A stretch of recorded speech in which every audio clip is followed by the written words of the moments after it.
Welcome back, viewers. Welcome back to my channel, and this is episode 19. Today, I thought I would discuss another aspect of living at Dapchari, and we'll talk about Desai Bai, the grocery shop lady. So, in that entire village, like I told you, it was set up in units. It was not like a naturally evolved village. It was created, and these plots of land with those unit houses were allotted to different people, different farmers on a subsidy or whatever the loan, which was basically they were not expected to pay back. Now there was one beautiful temple over there that I'm not sure if I mentioned. I used to enjoy visiting it, and there was this silk cotton tree over there. I remember being so fascinated by all the beautiful carvings of the gods. I would keep looking at them. Like you would walk up the steps, and there would be an open courtyard, and then you would see a Nandi Bail that's usually there at the entrance of the temple, and it was so beautifully carved. I would be fascinated, and then as you walked in further along the walls, you would see different deities carvings, and this was not like the modern temples. I don't know if it was from some olden days. uh, they were very beautiful carvings, and I used to just be fascinated and look at them for long. So, in that entire community, there was one grocery shop. That lady also had one of those farm units, and her name was Desai Bai. Now, as a kid, I never thought, where is the rest of her family? So, basically, there was Desai Bai, and she had four children. There was a oldest girl called Madhu, and then there was another girl called Jayashri, and then there was a boy called Raju, and then she had one more girl called Nalini, who was a differently abled girl. I'm not sure exactly what was the challenge, but one of the things was that she couldn't talk. So that was one of the things, but I feel like she had more than one disability. I'm not very sure. So we used to go there to buy groceries. Obviously, that was the only grocery shop over there, and it was a bit far from our house. So sometimes mom would cycle there to get stuff. Sometimes she would ask Ruby to cycle and get stuff. I remember very clearly once when Ruby said that it was almost time to cook and they had to get rice. And then my mom sent her, she said, just go get 1 kg rice. And the reason we had to just get less groceries from time to time was because of Nair and the business. If you remember, I think I have mentioned that dad started a business with a guy called Nair. Now, as a kid, I only knew that dad was working with a guy called Nair. They both were in a business together. That's all I knew. I don't know anything further about that.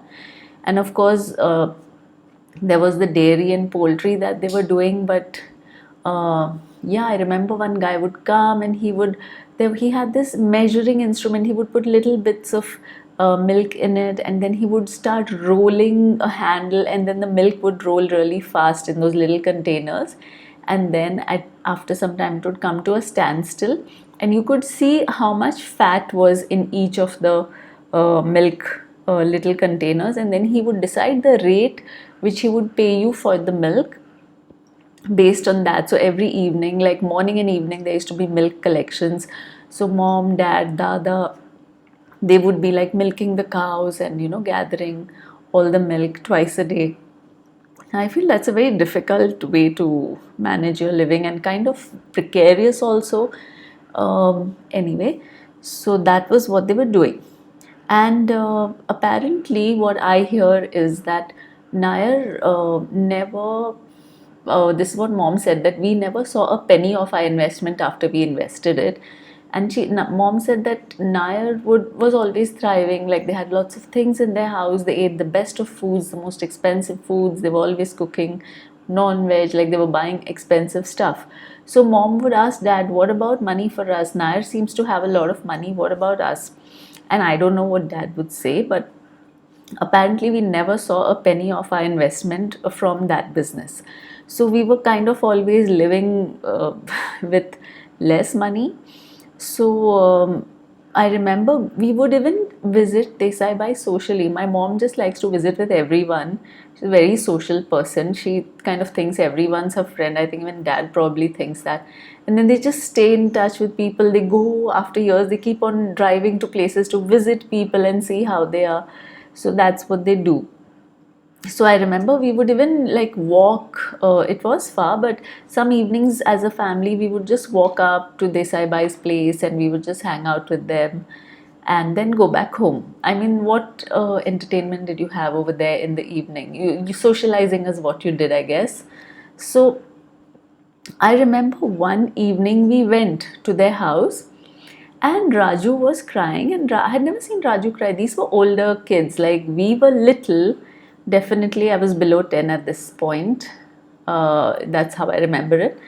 And these people were either older teenagers, maybe one or two of them were even 20, the older girls, and Raju was probably a late teens, older teenager. And I had never ever seen him cry. So I was like, why is Raju crying? And apparently, we heard that Jayashree is dying. I was like, I could not process that. I don't even know if they said Jayashree is dying. We just went in and we saw that Jayashree was lying on a bed foaming at the mouth.